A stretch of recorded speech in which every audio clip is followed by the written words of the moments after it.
Please note, this is just a review of the final work and not an endorsement of the creator.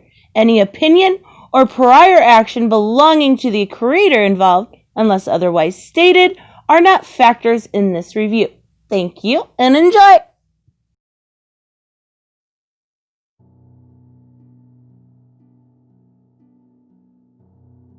Hey guys, StarCraft here, and continuing on with my Mark Poulton review videos, crowdfunding videos. I'm going over the next parts of the Graveyard Shift Volume 2 and the Supplemental book. So expect this to be a long video. In fact, I just realized I don't think I cleared enough space on my phone. Hold on. There we go. So, like I said before, I have my issues with Volume 1 of the book. The characters did not come up completely likable, and, well, a particular scene I've seen really bothered me as well. But a lot of that is resolved in this. And here they get to the point, we get to the action, we resolve the plot point. Yeah, it's a two-parter. And a lot of the stuff that was set up in the first one do come to a head here, as well as the epilogue and the supplemental, which again, we'll get to in a moment. Spoiler alert, just to make this very clear. If you guys don't want to be spoiled, move and leave on and come back later. If you don't mind, we're moving on. As we open up with, you remember how in the first one I said there was this underwater guy who swam out and we didn't know much about? Yeah, we actually get to see a bit more about him as he's, well, contemplating to himself as he's in the water. Meanwhile, with Van Helsing, we kind of find out the actions at the end of the first volume were kind of for nothing. As he somehow, they say he pulls this big media stunt in front of the White House and just says, "No more monsters." But we really don't know what exactly he did. We're just told he did this big, huge, the ultimate coup, and ta-da, we got it. We didn't get a whole bunch of media people just talking through it, talking about everything. Most of them saying like, "Oh, these are, and the Graveyard Shift are a bunch of lawbreakers." Or I love this one. Hi-ho kids, it's your old pal Sally Snake, and today we're going to be talking about bad people. Stuff like that. As we see, Vlad is ready to just plow their jet right into Van Helsing as they're making their way in. As even Van Helsing's like, well, if there isn't the welcoming committee, we're seeing more people talking about the Graveyard Shift as, well, the action happens. They just crash right in. Van Helsing runs into his car to be driven off. His driver has this really wonky smile. He's like, "Grr." As Helsing orders his shock troops to kill them all. As they do so, we see Vlad then basically do a bit of a manual override to basically shoot down a huge blast, as is even pointed out by Harker, the AI on their station, that this death ray could cause so much collateral damage. And Vlad doesn't care as he overrides it, fires it, and doesn't kill Helsing. He does destroy the ship as Van Helsing gets on up, as everyone starts walking towards him. But then Van Helsing basically makes it, when he said he's finished, Mick makes his move, Mick makes his move as he starts to attack, revealing what we saw in the first one. Van Helsing revealed the affair that was going on. And this kind of gets me. When it says like, "Make a fool out of me? Who looks dumb now?" Mick, stop it. We didn't want to hurt you. Nothing can hurt me. We thought you were dead. Just a moment. Oh, I shall point out, I got issue 2 and a Monster Hunt of Lone Star. Let's look at this moment, which, again, this is just reusing a moment that's from the actual book. So it's pretty much exactly the same here. Yeah, look at how Lilith is towards Mick. It shows she still cares. Now, granted, the beginning of volume 2 and 1, she's a complete utter, I want to forget about him, yada yada. I'm really getting inconsistencies here, is all I'm saying. It's like, wait, huh? Again, there are some inconsistencies, but it's not as bad. So at least everything's getting called to brought ahead, as Van Helsing was able to get away on Air Force One. And they give chase, Mick staying behind. How? Not really explained. But yeah, eventually something attacks Air Force One and brings it down. What can it be? Well, we find out that the fish guy, who will go by the name of sea urchin, cute, has called for Cthulhu. A very interesting looking Cthulhu, I might add. Nice job, Malin. As we find out that Cthulhu had been sealed away by Lord Dracula long ago. And Van Helsing is basically, he's like, my Lord banish you and he'll do it again. As we find out finally that Van Helsing was not a vampire.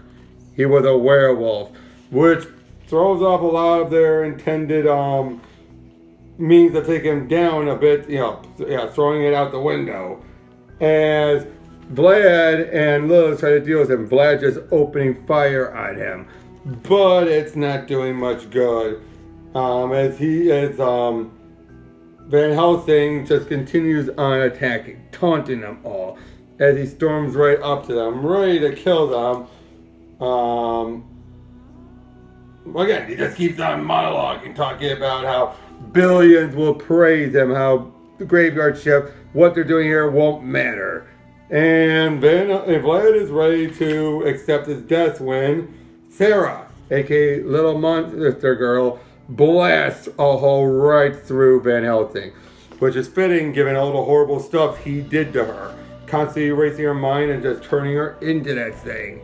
And she felt like she did good, but before Van Helsing could attack, Mick comes out of nowhere and tackles Van Helsing, basically taking what little bit of energy he has left as he, with his dying breath, does an incantation, which calls forth Dracula, who feels like, yes, I have returned, as Van Helsing is now dead. And Dracula then makes an offer to Vlad to join him. Vlad speaks for everyone else, just feels like, he says, like, I have one question. Whose side is Cthulhu on? Which was completely unexpected for Dracula, as Cthulhu looks on down and starts to attack. This gives Graveyard Shift an opportunity to attack. We see Sea Urchin joining in, as everyone just starts blasting, opening fire. Mick agreeing to help out during this fight. And again, they just keep on blasting, shooting, attacking. We also find out that these shock troopers are just zombies resurrected and being used as cannon fodder. Everyone is just attacking Dracula. And we see a nice actual good moment with Mick and Lilith, as Mick says, don't quit on me, and Lilith basically says, like, I didn't mean to, I never meant to. We never get that finished, however. As Dracula reveals how Vlad has his blood flowing through him, which is why he's a vampire, of course. But then Vlad decides to do the death ray once more. It strikes Dracula, and this, because he is a vampire, it works on him, vaporizing him. As he says, I shall return. Vlad even wondering, am I as evil as Dracula? Perhaps. We see mutated sea life underwater and everything. They meet up with Mick, and we end with Mick and the others meeting Sea Urchin as this ends. Overall, this was much better than the first one, mostly because it gets right into the action. It resolves a lot of the plot points or moves them forward. Again, the handling of this love triangle is very wonky. They, like I said before, they compare it to Wolverine, Jean, and Cyclops. Not really. Not really at all. They're just it feels more like they're just comparing it to another life triangle, but I really don't see it. It seems so, again, all over the place in that regard. But again, the action is good, the artwork is incredible, Cthulhu looks amazing, handling of sea urchin was nice to see get that resolved. And, well, we're not done yet though, as we get into the supplemental book with 3 stories in here. An epilogue by Shinobi Sasquatch writer Cal Jameson with artwork by Render Contender. A story about Killer 99 by Monster MD writer Van Klaus with artwork by Todd Mulrooney. And another story that actually does his and does Mark Poulton's end of the hold on, where'd it go? Oh yeah, his side of the crossover with Lone Star from the Monster Hunt book, as it's Mark Poulton and Mike McMahon who doing the artwork. As we open up almost immediately afterwards, as we see Mick, we get almost everything from Mick's perspective on this, as he thinks about what happened, how he had been used, how, but actually clarification, he's telepathic in his communication, but he can't read minds. Very interesting. It's a good thing they actually make that specific. And now I'm starting to question, how long after them finding Mick did this happen? I don't think that's ever fully specified, but basically, Lilith specifies, Fire and I, we thought you were dead, Mick. I thought you were gone. You have to understand, I never wanted to hurt you. But I need you to know how if we survive this, our marriage, well, it won't. I'm a widow. You're a widower. I'd like us both to honor that. I'll say this. Within just that little bit, Cal sums up almost everything. Granted, you need this quiet moment to get it. But, and I think that was the one thing with Graveyard Shift Volume 1 and 2. It was just all like, move, no time to talk, just move. We're getting so much stuff resolved in this. And, sorry, I didn't mean to sigh. That was more of like a sigh because I'm just getting a little tired. But, yeah, we then see sea urchin dealing with, sharks, basically now going out to where there's a boat that has a bunch of trafficking women. As we then see Mick stomping around, we get a very Frankenstein moment where he meets a young girl, and then the girl's mom shows up and shoots at Mick, basically causing him to hurry off. We basically then see these crooks on board the boat trying to take it over, as sea urchin calls forth a bunch of sharks to go through. Mick, feels like he is a monster as he storms off. Meanwhile, sea urchin, he's still stomping around, scares off a couple as he then eats their food that they had, I guess, gathered. We see sea urchin then continue on attacking, wait a second.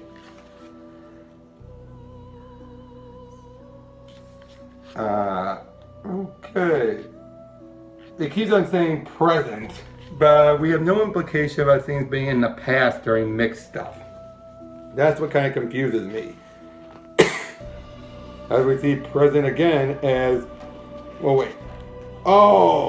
I get it. This is set in the flashback for Mick at that point, because now here it is in the present day again, as he's just wondering, like, they betrayed them, I betrayed them back. How can I stay with them? And he's realizing he can't.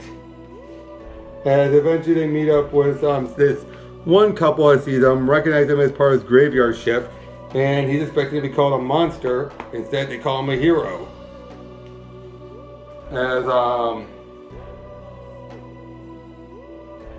As we see one of the people on board the boat taunting sea urchin, who calls forth a swordfish and takes the guy out.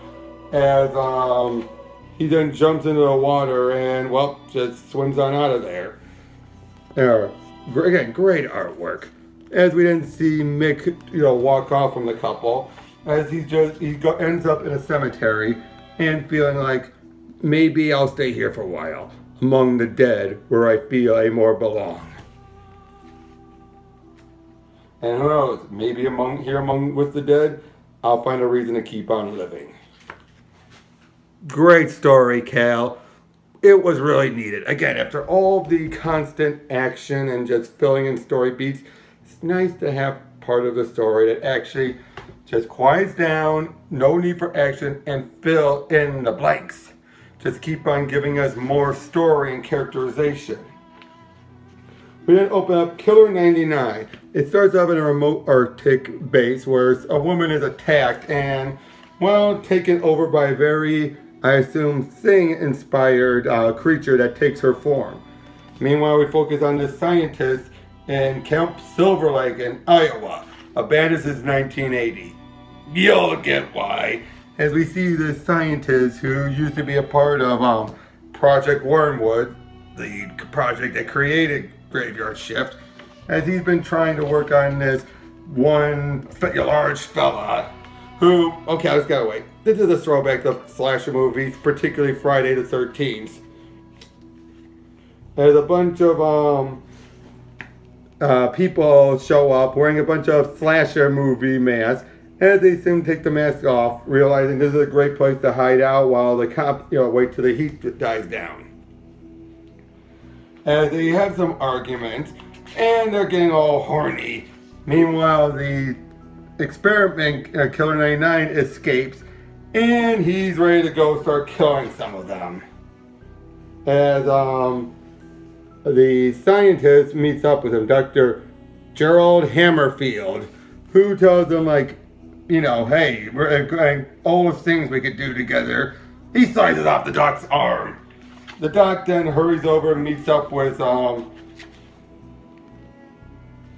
of the other people there, crooks, as one of them gets taken off right away. Now it's funny, he has lost his arm and he's worried about bleeding, but eventually he's just fine and dandy. But yeah, we then see some others getting killed off. They hurry on out. They find another one of theirs dead. One of them decides, that's it, I'm out of here, see ya! The one that took off then starts shooting at Killer 99, yelled at her, and I think he kills her. It's not implied, and we never see her again. We see the doctor then stab the surviving woman, and while she falls down, this is where the artwork gets a little wonky. It's ready to stab her, and then next thing we know, she's already on the ground as Killer 99 shows up. And the doctor gets sliced right in half. Gruesomely. And then we see Killer 99 gets tranquilized. And then we see the woman from the very beginning meets up with the survivor. And then she gets sniped in the head, taking out the last witness.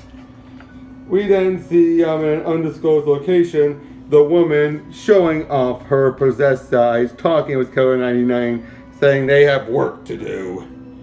Nice little fan art, by the way, there, or a pin-up art there. We then get into the final story, as we, of Lone Star, as we basically see Graveyard Shift, or at least the remaining members, so Vlad, Lilith, and Monster Girl, are talking as Vlad admits, after the events with Dracula and everything, he tried to get him to have some time off, where we find out they met up with some other heroes, including Shinobi Sasquatch, Black and White, from,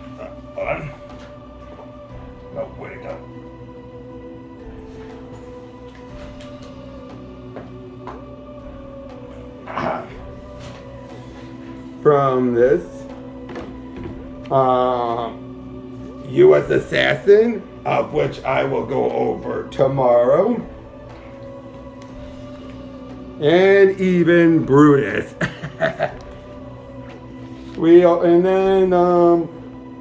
eventually find out that they kind of lulled them into a false sense of security as they were attacked, and we find out it was by this group of individuals very similar to the graveyard shift, as we find out that Lone Star and Vlad were both ganged up on while they were working together. Being attacked by this little wooden toy that's supposed to be, I guess, Chucky-like. Sorry. As, they were taken down pretty easily.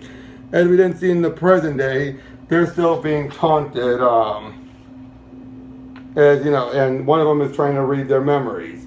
We then find out that one of them is possessing on board the ship, the station, as Graveyard Shift continues to fight. We find out one of Lilith's weapons is a laser sword. Wow, that could have come in handy beforehand. As, they deal with some of the others. One of them starts to hunt down, Night Terror is your boyfriend now. Again, where these ones are more slasher movie villains, as Night Terror is clearly a Freddy Krueger. I think this blonde and bold one is supposed to be a bit of a pinhead one, I think. I could be wrong. As she's ready to use magic. We see Killer 99 ready to attack. We see Monster Girl is trying to control the ship till they get out of there. The little wooden boy attacks and, Monster Girl blasts him right in the face, frying him as he runs off. And Monster Girl helps Lone Star out. With Lone Star helping them, they all start, the tide starts to turn as they start to gang up on the new enemies. As, they just start to gain the upper hand until they're eventually teleported away.